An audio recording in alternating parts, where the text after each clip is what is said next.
All right, so today we have a very special guest on my uncle's escaped Alcatraz. Full disclosure, I've known Lenny DePaul now for probably over 10 years.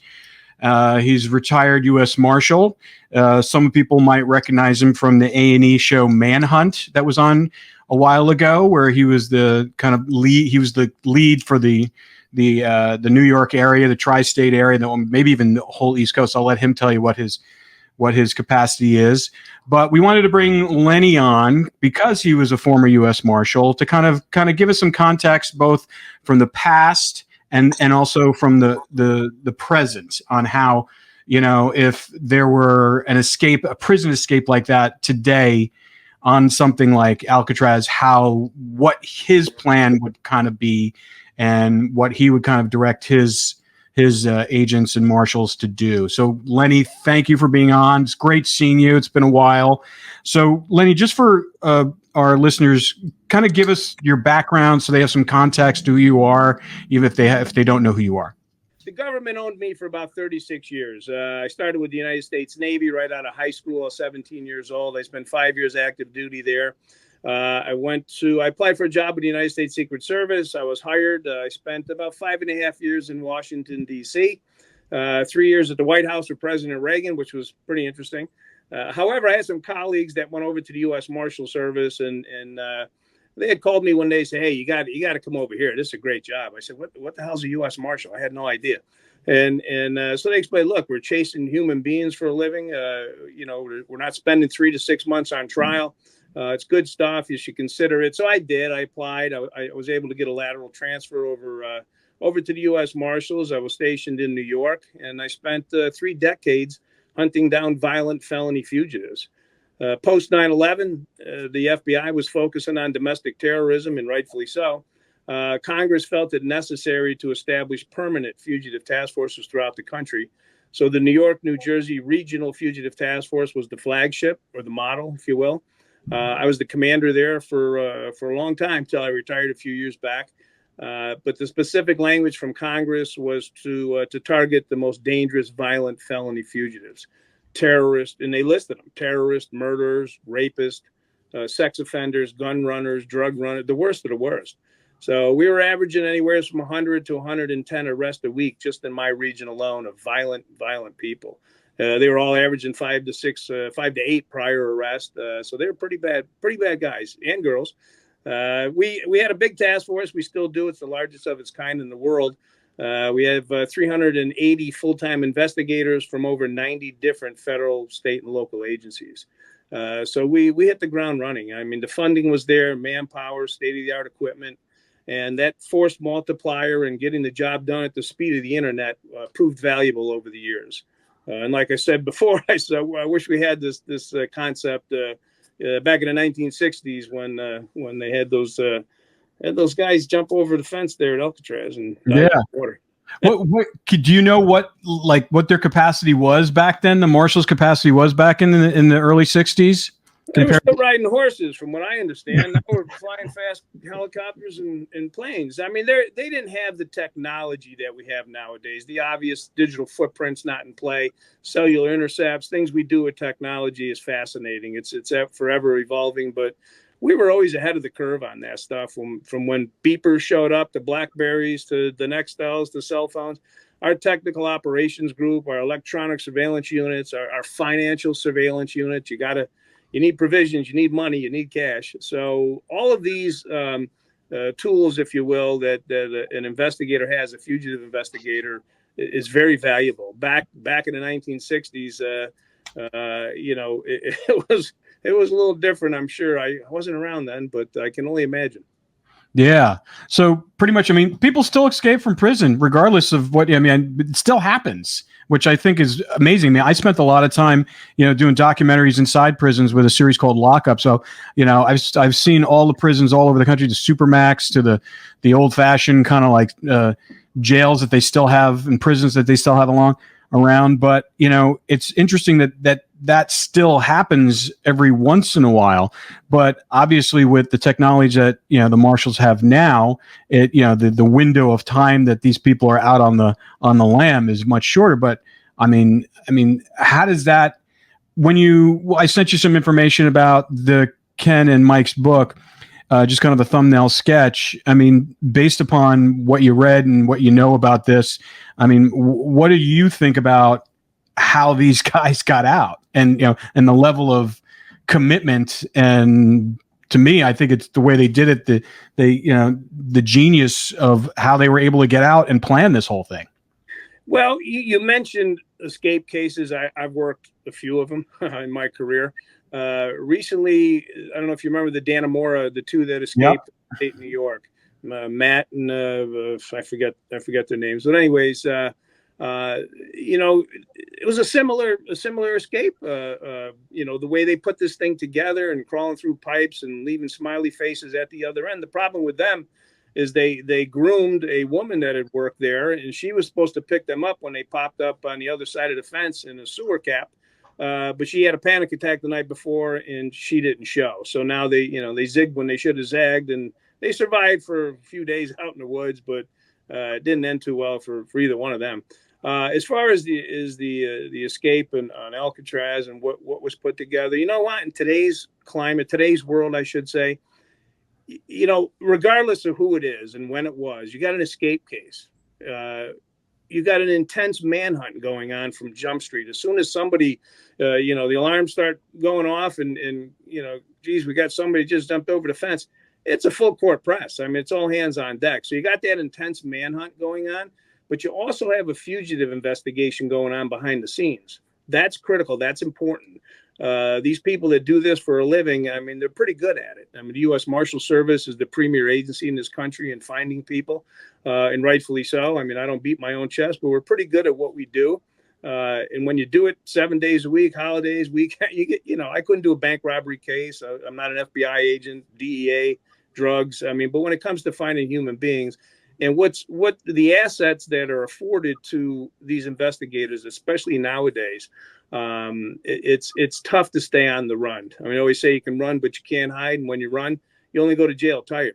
However, let's go back to the 1960s. Now you got an escape. You got three guys on the run. God knows where they're at. Back then and even now, it's an intense manhunt. But that fugitive investigation is extremely important. We call it who's who in the zoo. You're flipping their worlds upside down. That trusted circle of friends is important. Who's talking to who, previous, and I'll fast forward to my era. I mean, you're looking at that digital footprint is important. I used to laugh because everybody go buy a throwaway phone, or what. But for us, it's comical because we're all over that stuff like a cheap suit. Our folks that do this for a living, we're trained in our military on the technology that's out there nowadays. But look, 1960. If I could put a drone up and fly that thing, and with this intense manhunt, take a look at what went on prior to their escape, who they talked to, searching websites, how to survive in the water, there was so much that happens when an initial fugitive investigation begins. It's crazy. But as you're connecting the dots and putting that puzzle together, you're going to get leads, old-fashioned, Q&A and hitting the bricks, knocking on doors, talking to people. That helps.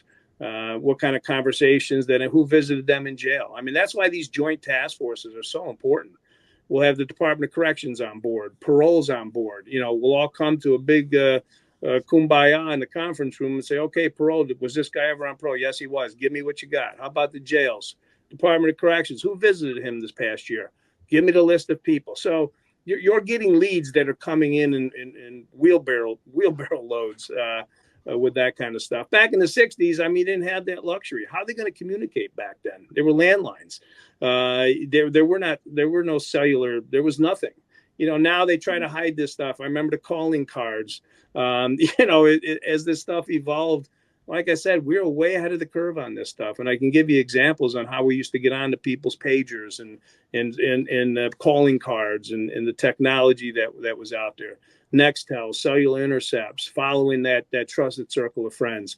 You can get as many burner phones as you want. It will still identify you after a while. But they didn't have that luxury back in the 60s. They didn't have any aviation support, thermal imaging, night vision. Was good, or at least we didn't. So it was a little difficult. Yeah. So you're basically saying that the different agencies didn't really commingle and work as fluid as they do now back then. 100%, not at all. I mean, post 9/11, yes, I was right on to a military intelligence team with Artie Roderick, and we, you'd be surprised when we get in a secured area at a certain place in the United States and talk about high value targets. And within the room, you've got the brainiacs, and I'm the village idiot. I mean, you've DIA, CIA, NSA, all of them are there. All the Rainbow folks are there, Green, Delta Force, SEAL Team 6. So you're dealing with the best that we have, okay? And as you go around in the conference room and everybody's talking about a specific target, they all had the answers. I was sitting there shaking my head. I'd stand up, have my little whiteboard, and I'd get into details and say, okay, this analyst talked about this, and that one said that, but nobody's talking to each other. The answers are right here. And they looked at me like I had three heads. And after after we got into some pretty good details and found a few people, then they were convinced I was part of the team. But yeah, to answer your question, information sharing nowadays at the speed of the internet is, when you're chasing human beings, you got to stay ahead of the curve. That is critical. It's important. It's paramount that everybody works together. Back then, I mean, they didn't have the resources. The manpower, I guess, was limited. I know the US Marshals didn't have as many. I think we have probably 4,000 to 5,000 actual United States Marshals out there. But back then, I don't even think there were maybe 1,000 people. I don't even know, to be honest. But yeah, it made it difficult. Yeah. No, talking about the Dannemora, the escape that you worked on, you basically pointed out a fatal flaw in their escape plan when their person on the outside kind of bailed on them. That the brothers and Frank Morris could have had that happen to them because they had a boat waiting, according to all the research and the stuff that Ken and Mike have discovered, that they had a boat arranged by gangster Mickey Cohen that was waiting in the bay for them. But, they didn't know it was going to be there. I mean, they just trusted that it was going to be there. So that could have been, and then because that was the major thing that got them out of the area to a place where they can fly out of there. So I find that really interesting. And a lot of people we spoke to skip tracers who've worked the case. We talked to Art, and we also talked to former FBI people. And they said that's the fatal flaw of, escapees' plans are is, once they get out, what do they do next, and where do they go, and how do they sustain themselves via money and stuff like that. So those are all kind of things. And based upon the research that Mike and Ken had, they had a lot of people helping them, both on the inside and on the outside. Right. Well, again, you want to talk about back then and in today's world. I mean, nowadays, reward money is important. The streets talk. I mean, they cultivate informants. They bring people on board Team USA, like Sammy the Bull Gravano. I mean, he took down the mob single-handedly.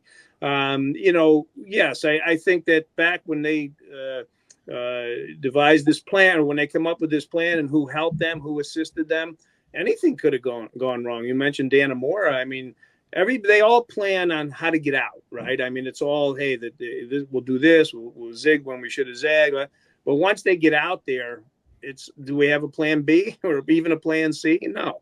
And did they split up? Are they together? You can what if this to death all night long. And as fugitive investigators, you don't rule anything out. I mean, anything's possible. Back in 1962 with the Alcatraz escape, I mean, okay, Mickey Cohen, did he assist? I mean, again, I didn't work that case, obviously. I know a lot about it, but provided a boat. They made it to land. Did they get on an airplane? Did they have a pilot? How did those communications happen? How did they put this together? Who did they talk to? Who was the go-to guy? Osama bin Laden had his guy, and we were able to do a cellular intercept on that nut and found him in Pakistan. So, I mean, who was that person, that courier, making all these plans on the outside? Somebody had to be doing that. If in fact they get on a private plane, I think their first stop was Mexico.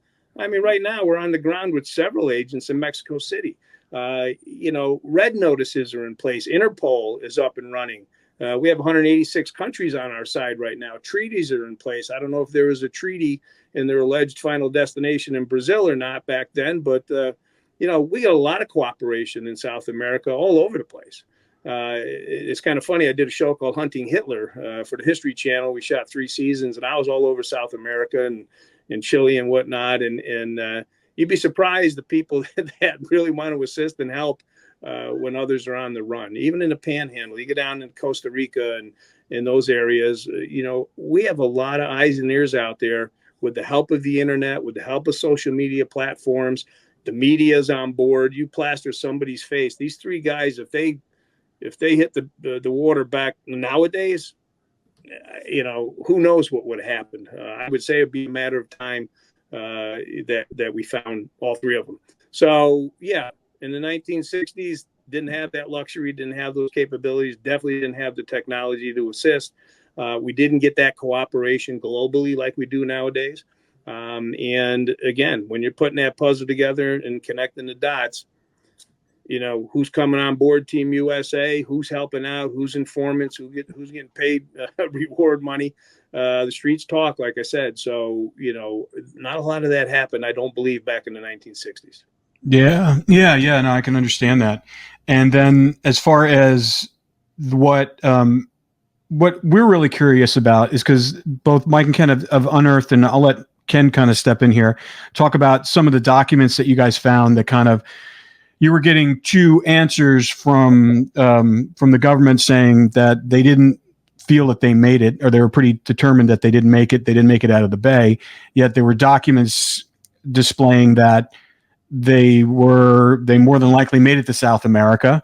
And so I know government has to keep things close to the vest, but in a case like this that's been, pretty much cold for, over 50 years, almost 60, it was 60 years.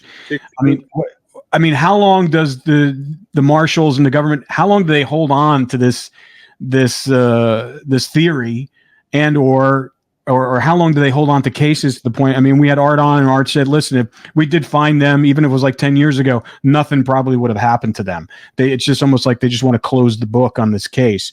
But, in your experience, what's the longest that you held on to a fugitives case that was pending? Like, how long have they been out and you haven't caught them?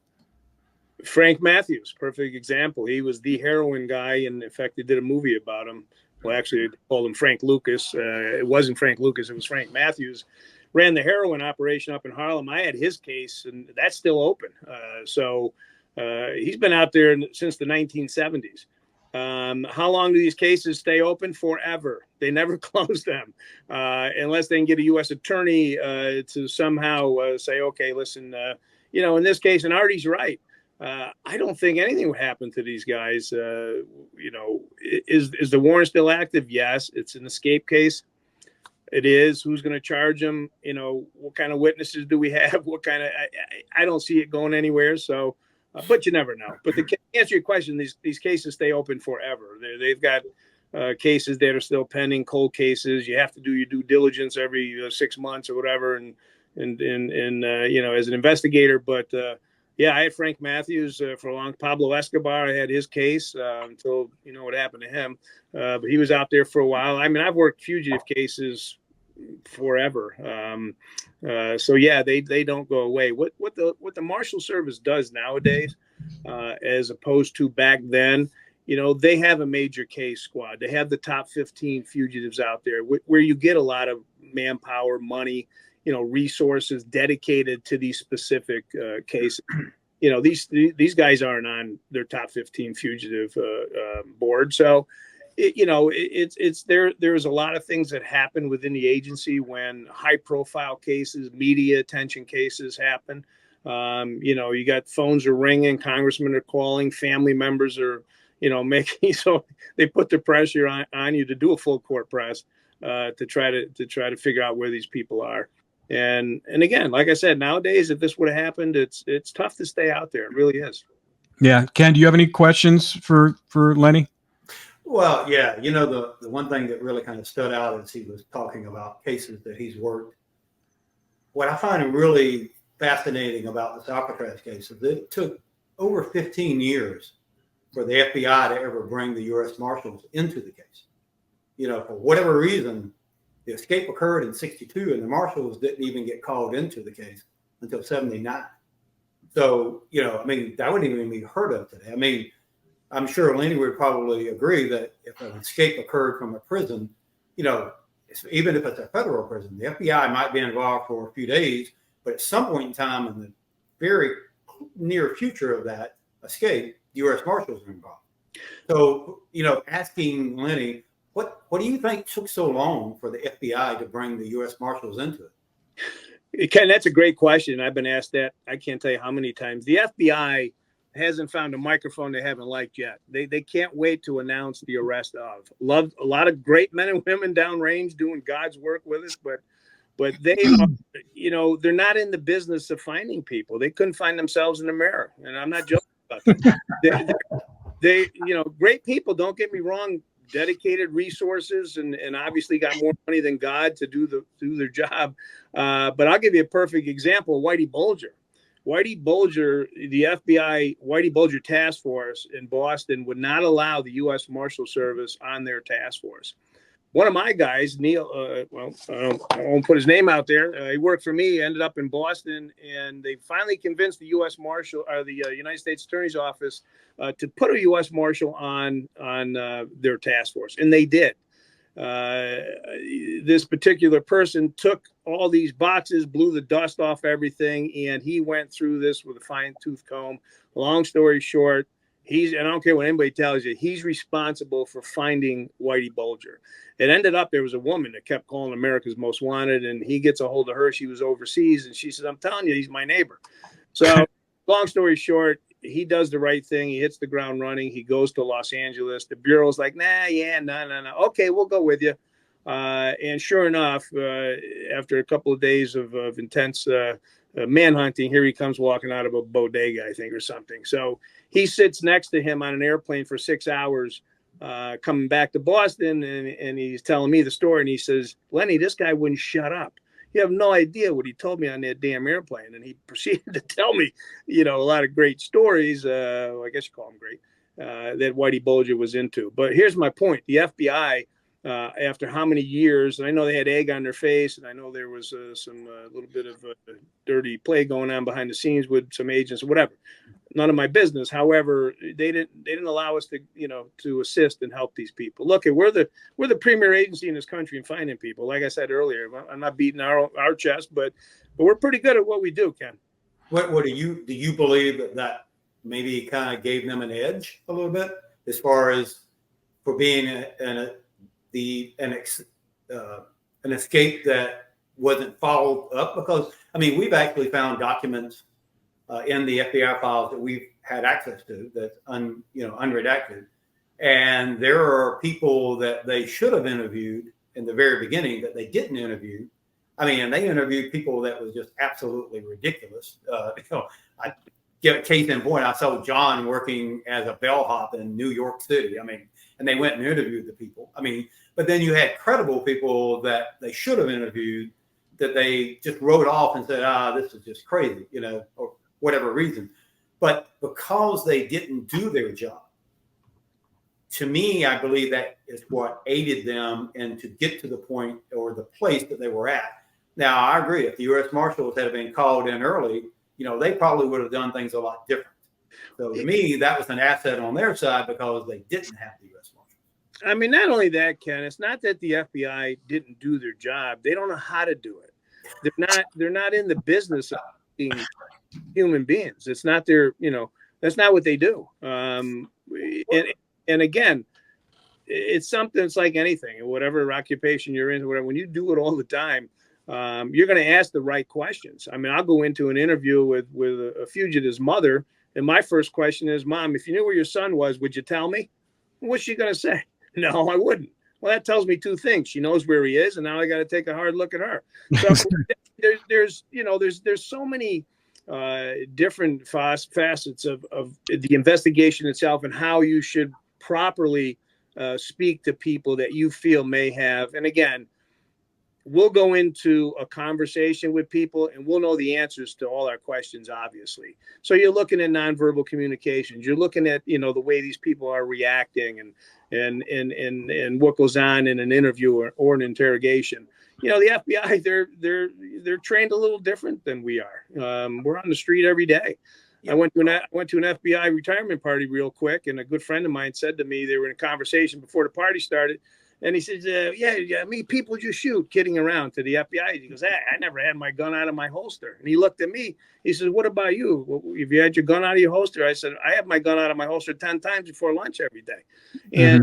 And I wasn't bragging, but the point is, we're a whole different breed of investigators than the FBI. Yes, if they were on board back in the 60s and were part of this investigation, I think they probably would have been a little more successful than what the Bureau did.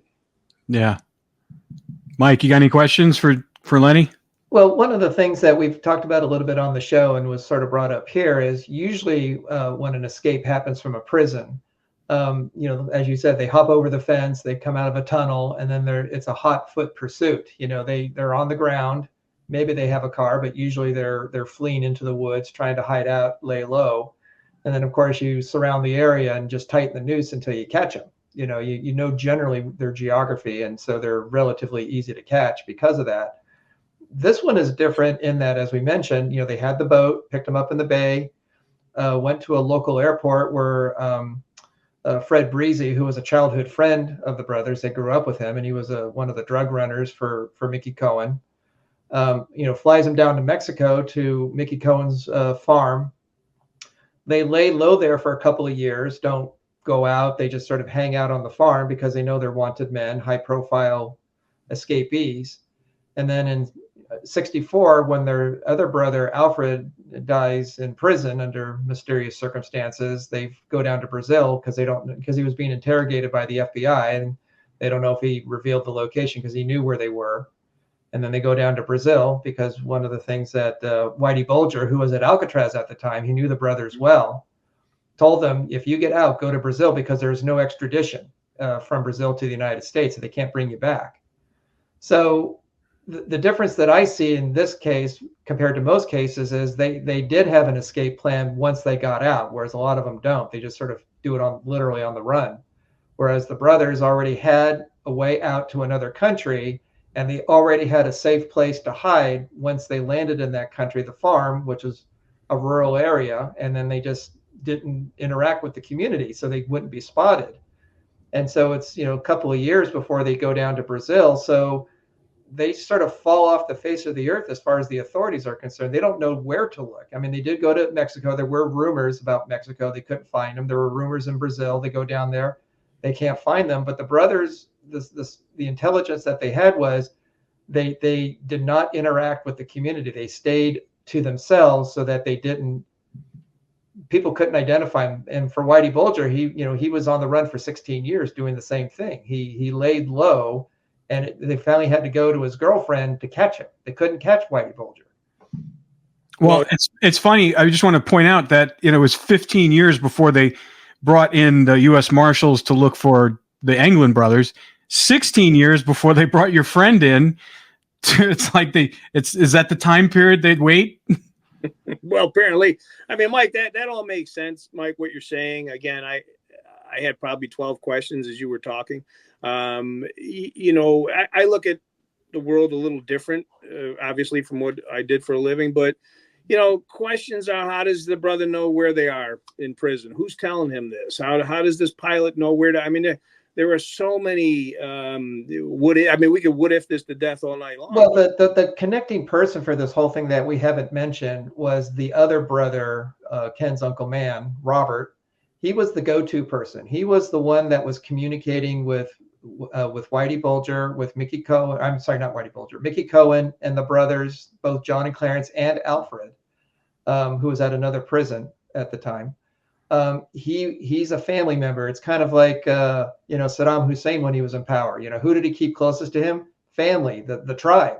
Because those are the people that you can absolutely trust, that they're completely loyal to you, and that's what the brothers did as well. They were only working with people that they completely trusted.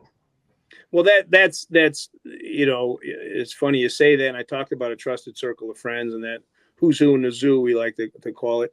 The question would be, how does this brother communicate with Mickey Cohen when he visits him in jail? What does he say? Actually, Mickey Cohen came to his house.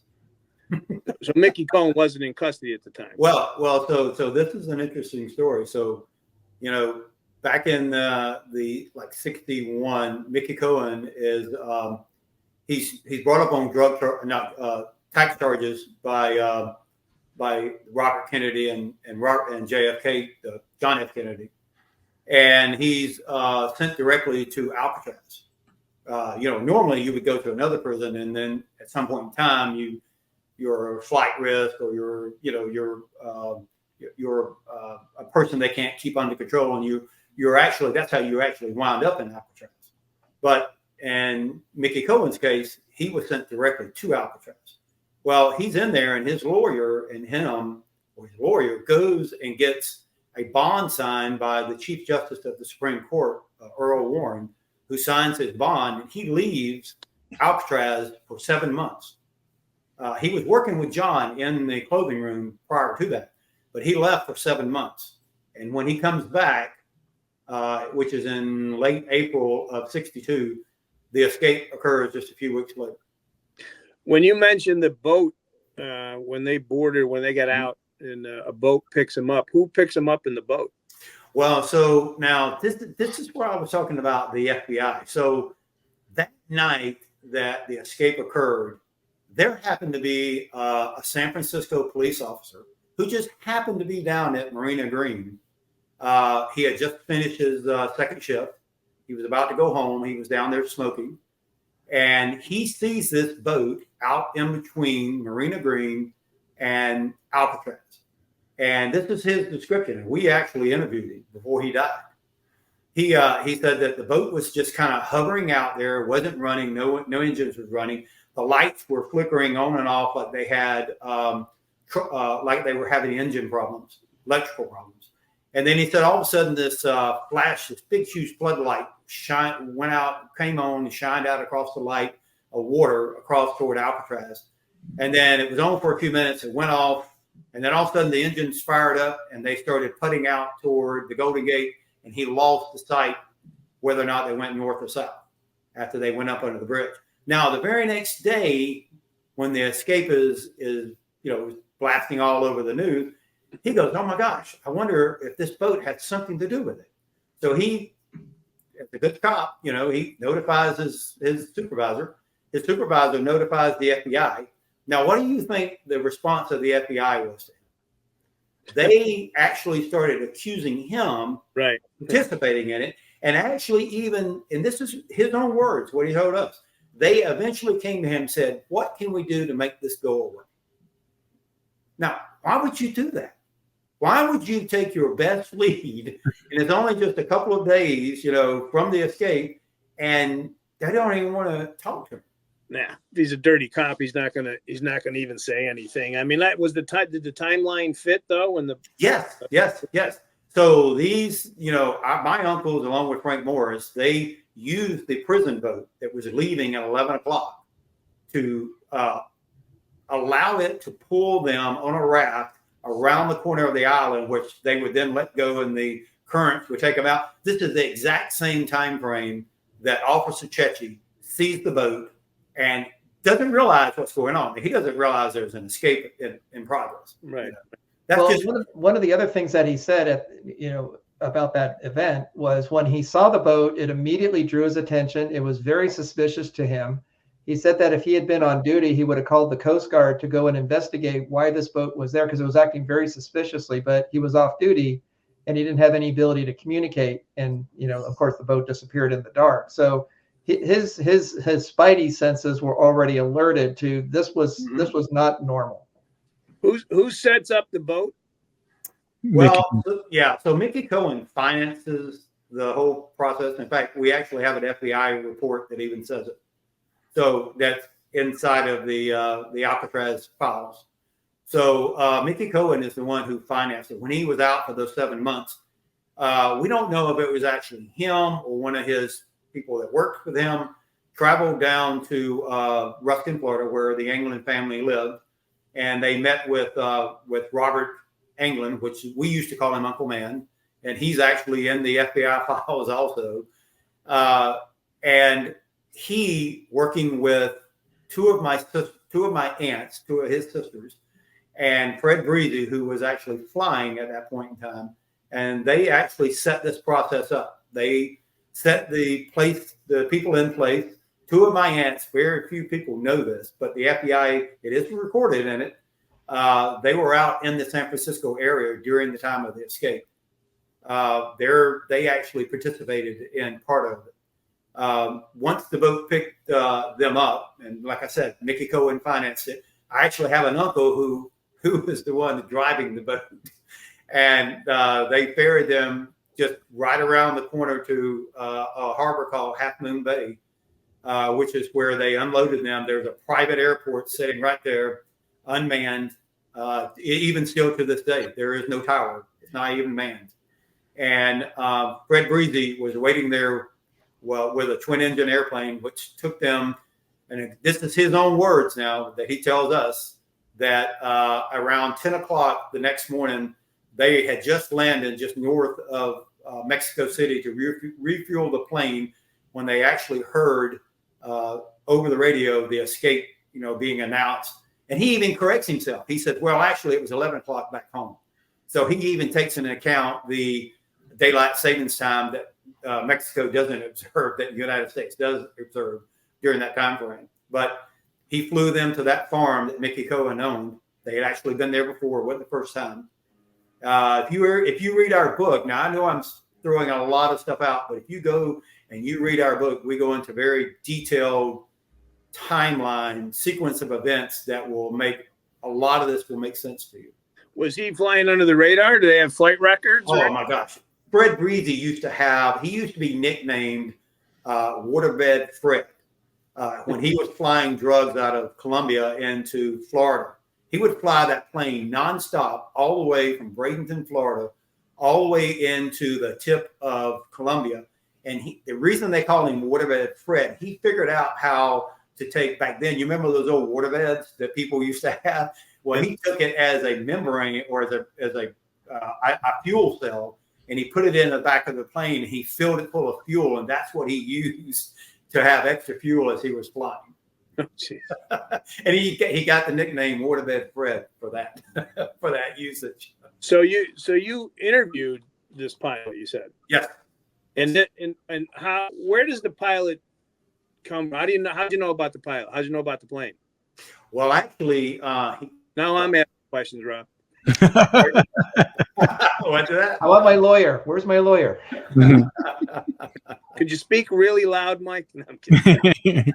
The funny thing is that when I worked with Art on the show with this case, Art knew about Fred Breezy.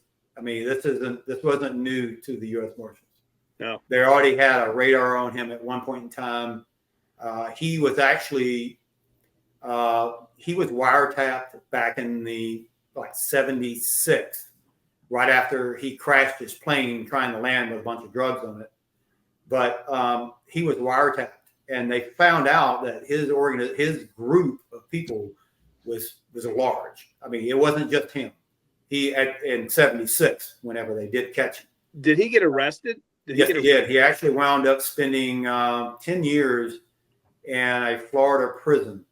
And he when he got caught. And he doesn't cooperate about flying the escapes. Well, he doesn't divulge this information until much later, and he actually divulges it originally to Art on a show called America's Most Wanted. America's Most Wanted. Art was doing a segment, and Fred Breezy had already got out of prison. He had already made parole. He was out. He'd already been divorced from his wife, of course, from all this. And I'm telling you a short story, a condensed story. But he walks in after cutting his grass, and he sees this show, and he thinks, "Oh my gosh, they've caught him," because he had been down to where they were. So he calls in because he thinks that they had caught them, and Art's the one who actually talks to him over the phone. Oh. And whenever Art realizes that this guy knows where they're at, Art went and picked him up, and they questioned him. And he comes clean. He says he had been down to Brazil. He knows in the general area where they were at. He tries to tell them, I don't know if Art and them actually believed him or not, but at some point in time in 1992, he comes to the Angland family and he gives us proof that he had been down there, including, have you ever seen the photograph that we have of them in Brazil in 1975? Yeah. Yeah. Okay. Well, that's been proven to be them. So there's no question, there's no doubt whatsoever that they made it to Brazil, and he photographed them down in Brazil in 1970s. Well, listen, I want to get this one last question because I know Lenny's got to go. So with all that said, and all this information and documentation saying that they made it to Brazil, why would Art still hold on to his theory that they didn't make it? You know, as you were talking, Mike, Artie's a sharp guy. I mean, he's one of the best. And if he had a personal conversation with this guy, I just get this idea that there was something in that language or in that conversation that Artie didn't trust. I mean, I don't know. I wasn't there, but knowing maybe Artie, you didn't train him good enough. I didn't, you know, knowing Artie the way I do and the cases we've worked, and we were in Afghanistan together, for God's sakes. Something must have happened where he just didn't, something wasn't adding up. I guess, again, I'm guessing at this. I don't know. But Artie's a pretty sharp investigator. And if he had any idea or if he thought any of that was, or, you know, or he's just trying to play that game where, yeah, okay, have a nice day. And now he's taking a peripheral look at everything and no one knows about it to get to the end. You know, I don't know. I don't know the answer to that, why he's questioning him, why he thinks that they didn't make it. But I can tell you one thing, there's definitely a reason, knowing Artie the way I do. I'm sure there's a reason, a good reason. Right. The other last question I think I have for you is, why do you think that they're still holding on to these files? I mean, they really don't. I mean, even if they were, we know for a fact, pretty much, not for a fact, but we're pretty sure that one of the brothers died at a certain, yeah, we have someone down there working research and looking for stuff for us because it's so hard to get the records from here. And we did find something that alluded to the fact that one of them died and left property to a child or a grandchild. So we were looking into all this stuff with this genealogist who did Find My Roots. And he found a lot of stuff that would suggest that they had children, and we know that they had 4 and 3. So there were 7 children altogether. And then those people had children. So there's a lot of stuff here still to kind of look at that we were just been uncovering, going, oh my God, this is all connecting. So for us, it was just kind of like, well, why aren't they released? Why wouldn't they release the files at this point? I mean, because what Art told us is that, you know, at the age of 99, if there would be 99, that the case would have been officially closed. Yeah. Well, you know, again, I don't know the real answer to that. I mean, I would think if they're in Brazil, they married a Brazilian and have kids, they're not going to extradite them anyways. So they may know that. Why are they not releasing, you said, the case file? Yeah, just, I mean, there's FBI files out there. There's a lot of them are redacted. But I'm sure there's more files that we don't know about. But even we had a retired FBI on here as well a few weeks ago, and he says because they should release those files at this point. I mean, it's a matter of public interest, and no one's going to get charged. There's no threats to anybody. These 2 guys weren't violent guys to begin with, so they weren't in for violent crimes. They were growing. Yeah, they were bank robbers, but they used a toy gun to rob the bank, and they helped the pregnant woman who was passing out during the, and they didn't wear masks or anything, and they still would have gotten away with that bank robbery had it been not been for John, one of the guys, having an affair with a married woman, and the husband found out and blew the whistle on him. So it's like, I'm just curious as why they would hold on, especially when this case is so old. And other than whether or not they don't want to release methods and procedures, but back then, according to what you're telling me, they really didn't commingle, and the U.S. Marshals didn't take over the case for like over 15 years. Yeah, I don't think it's as much as their TT, tactics, techniques, procedures. There's nothing really that, I always say I like to talk about our trade craft, not teach it, but there wasn't much to teach back in those days. Why they wouldn't release him, it's the protocol. I mean, as far as it's a great question. I don't know why they wouldn't release him. There's really, what could there be that they're worried about other than that's the way we do things around here. That's the business. But if you're thinking that one is their family members and there's children still alive, is that what you're saying? Yeah. Yeah. Kids and grandkids, you mentioned. Yeah. Kids and grandkids. And it's very possible. I mean, it's really, really possible that John might still be alive. I mean, I'm surprised if in fact that's the case and we're still working this thing. I'm shocked that they haven't gotten on to these people. I'm in shock that they haven't even talked to a family member, because to me, I mean, this is me talking, and I'll talk to Artie. It sounds pretty easy on my end, but I'll stay out of it, Rob, because I'm retired. I got nothing to do with it. Well, we may drag you back in, so. Yeah. No, I'd have some fun. Go find people. I mean, Brazil is I got actually some contacts down there, which is kind of funny. But anyways, we know the town. We know the town. And we know the location. Yeah, we even have the probate. Been to that location. The probate of the property that was gifted to the child. And what about death records? You said that you were cut off before I had an inbound call. So you had mentioned something about it. You said there was a death certificate in Brazil? There's a probate. There's a probate certificate. Yeah. The property? Yeah. And it's the same name. It's from Clarence to Clarence. And how many people with Clarence down in Brazil? One. Well, now two. All the names are the same. When he's building out all the ancestors connected to this, they're all family names from Ken's family that we're working with. All the names are the same. Yeah, and one other quick question. You'd mentioned earlier in the conversation that I forget the brother's name, but he knew exactly where they were in Mexico. That was Alfred. Yeah. Alfred, when the brothers robbed the bank. So he's talking to them? Yes, he is. Yes, he is. In fact, yes. And in fact, like I said, there were three brothers that robbed the bank. It was Alfred, John, and Clarence. Right. They sent Alfred back to Atlanta after the state trial. They went to federal. They all went to Atlanta. They brought him back to Alabama, charged him again on the same charge. Gave him 25 years at that point in time for state. They sent Alfred back to Atlanta. They sent John to Lewisburg, and they sent Clarence to Leavenworth. Well, the time Alfred really tried to do the right thing. He tried to, get this appeal using the ACLU.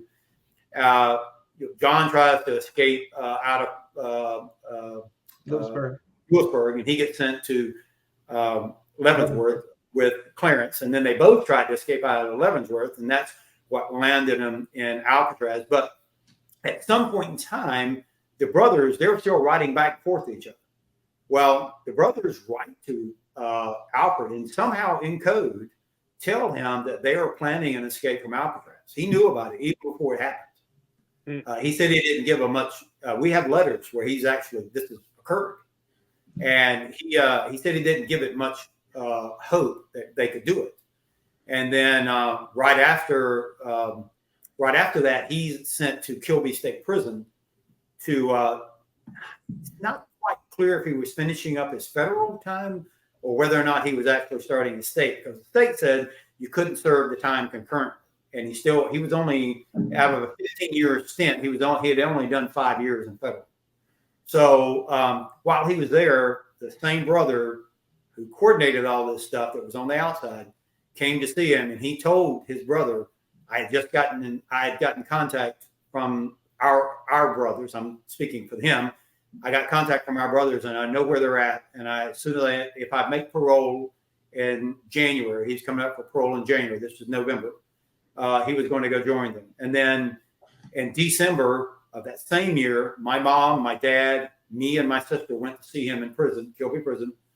And he tells my mom the exact same thing. And he actually gives her this leather horse picture that they had sent him, whether or not it was the picture of the horse that he recognized where it came from, or it was the note that he said that was in it that you had to urinate on in order to read it, and then he flushed it. But he told my mom and my dad, he said, I know exactly where they're at, and if I make parole coming up in January, I'm going to join them. Well, 11 days later, he was killed in prison, they said, trying to escape. So they're communicating. Their method of communicating is letters. They're getting a letter. He's getting a letter in prison. No, he didn't get a letter. He got this leather. I don't know if it was a letter or if it was just the leather horse picture. Somehow he got a hold of it. Somehow it came to him. Whether or not it was mailed to him or someone brought it in to him. But he received something that told him he knew where they were at. And like I said, 11 days later, he's killed.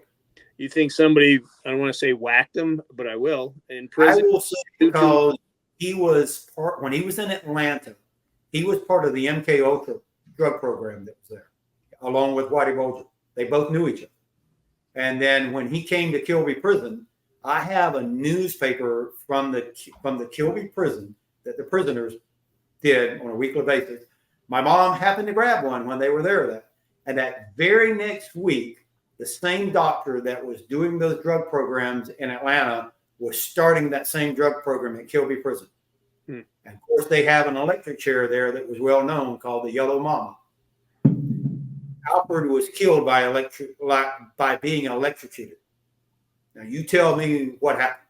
You know, had they listened to the picnic table then, you know, this is a weird story. I could go on for hours with this, but when my mom and my dad and me and my sister went to visit him, my mom had told me the story many times. They actually set them at a picnic table outside of the prison walls, and Alfred came out to meet them. And they stood around this prison at this picnic table while he was eating a Christmas dinner that my mom brought him. When he tells my mom and dad that story, was that table bugged? I don't know. All we know is that 11 days later, he was killed in prison. Electrocuted. Who else is he telling that story to? I mean, the plot thickens, and yeah, Yeah. love to hear. It goes deep. Yeah, deep. if you want to really dig into it, read that. Well, book. I'll send you a book, Lenny. No, I'd love to read it. If you send me I'll pick it up, Rob, if you have extra. But yeah, I'd love to read it. Yeah, no, it's like I said, I started reading it prior to doing this, and we're going through the whole book. And I was just like, holy crap, you can't write this stuff. There's so much there. It's crazy. It's so many layers, you know, just the Mickey Cohen connection, the Kennedys, there's even a connection to the JFK assassination. I mean, it's crazy because Mickey Cohen was friends with Jack Ruby. And then when there was his girlfriend, Mickey Cohen's girlfriend who was a Candy Bar. She was a burlesque. She was down there hiding out in Mexico. And it's the same farm. There's a statement from her in the FBI files? No, she made it. This was actually recorded in the newspaper. She made a statement, testified that 2 days before the shooting, Jack Ruby was on his way out back from Mexico, and there was a guy in the car with him, and he had stopped off at her house to give her a puppy. And she went out to the car. They asked the guy, would he like a drink of water? And he said no. And then right after the shooting, she recognized who it was. That's the same guy that was in the car with Jack Ruby. So she notified the FBI about it. And, anyway, you know what happened? It was Lee Harvey Oswald. It was Oswald. Lee Harvey Oswald was in the car with him. And then Jack Ruby shoots and kills him. And then he goes to prison. And she agreed to recant her story after she said it. And right after that, she was pardoned of her drugs. She was about to go to prison on drug-related charges. And the governor of Texas, who was in the car with JFK and also got shot, pardons her, and nothing ever happens to her. Jeez. Oh, my God. We could go down this hole for a long time. It's pretty layered here. I mean, it's also just the stories of these guys when they were younger and coming from poverty, and and how they got roped into all this, and it's just Story. But the best thing, the best story, I'm gonna throw this in. The best piece of this is that, do you know how Mickey Cohen got bonded out of Alcatraz?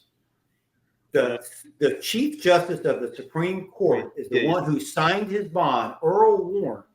Now, does that name ring a bell to you? Yeah, you mentioned it earlier. Yeah, Earl Warren is the one that was hired to do the Kennedy assassination commission. Yeah. Commission, the Earl Warren Commission. He's the one who signed for Mickey Cohen to get out of prison.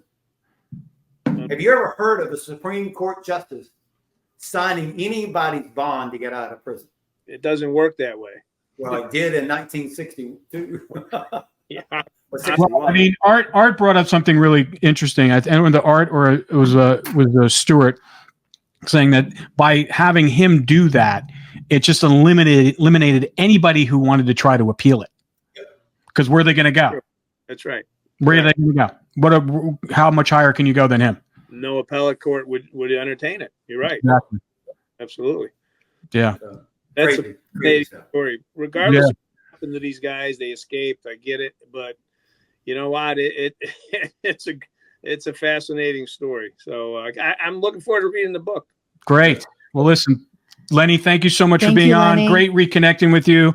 I'll talk to you offline about a couple other things we got cooking, and then what were we gonna say, Sin? No, that's it. That's it. So thank you, and I'll send you a link for this. This is gonna drop on tomorrow, actually.